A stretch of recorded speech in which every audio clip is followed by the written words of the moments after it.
আসসালামু আলাইকুম বন্ধুরা, তোমরা কেমন আছো? আশা করি ভালো আছো। আজ দেখাবো রেসিপি ডিমের ঝোল, সেটাই তোমাদের শেয়ার করবো। চলো দেখানো যাক। দেখো, আগে থেকে ডিমগুলো আমি সিদ্ধ করে নিয়েছি। ডিমের মধ্যে আমি নুন হলুদ, আলুর মধ্যেও নুন হলুদ দিয়ে দিয়েছি। ভালো করে মাখিয়ে নেবো। কড়ার মধ্যে তেল দিয়ে দেবো।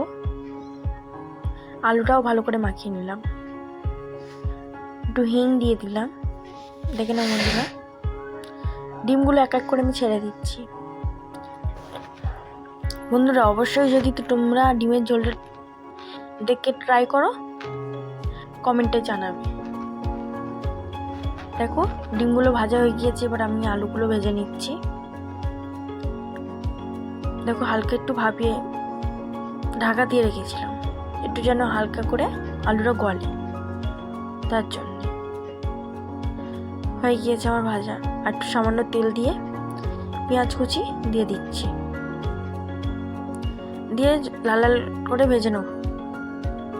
লাল লাল যখন হয়ে যাবে তখন আদা রসুন পেস্টটা দিয়ে দেবো। দেওয়ার পর টমেটো কুচিগুলো দিয়ে দেবো। দেখো, মশলাগুলো দেখো, লঙ্কা, হলুদ, জিরে গুঁড়ো, ধনের গুঁড়ো, নুন, সব মশলাগুলো দিয়ে দেবো।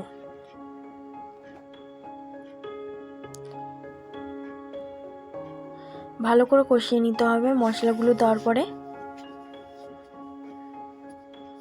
দেখো কত সুন্দর কালারটা এসছে। ভালো করে কষিয়ে নিয়েছি। একটু ঢাকা দিয়ে রাখলাম জল দিয়ে হালকা। এবার ঢাকা 2 মিনিট পরে খুলে দেখি মশলাটা পুরো পারফেক্ট হয়ে গিয়েছে। এবার আমি ভাজা মশলাটা উপর থেকে ছড়িয়ে দেবো, তাহলে একটু সেন্ট হয়। এবার যে ভেজে রাখা আলুগুলো, সেই আলুগুলো আমি দিয়ে দেবো। ভালো করে কষিয়ে নিতে হবে। যে মটরশুঁটি ছিল, মটরশুঁটিটাও দিয়ে দেবো। ডিমের তরকারিতে মটরশুঁটি দিলে ভালো লাগে। আর যদি তোমাদের ভালো লেগে থাকে, লাইক কমেন্ট সাবস্ক্রাইব করে দেবেন।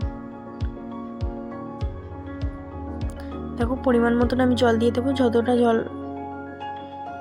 ঝোল রাখবো তার জন্য আমি জলটা দিয়ে দিয়েছি। ভেজে রাখা ডিমগুলো এবার এক এক করে দিয়ে দেবো।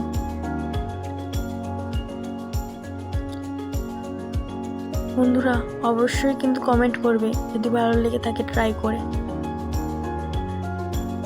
আর সাবস্ক্রাইব করতে ভুলবেন না। দেখো, হয়ে গিয়েছে। আমিও একটা পাত্রে তুলে নিলাম। এটা ফুটে গেলে নামিয়ে নেব। ফুটে গিয়েছে, নামিয়ে নেব। টাটা।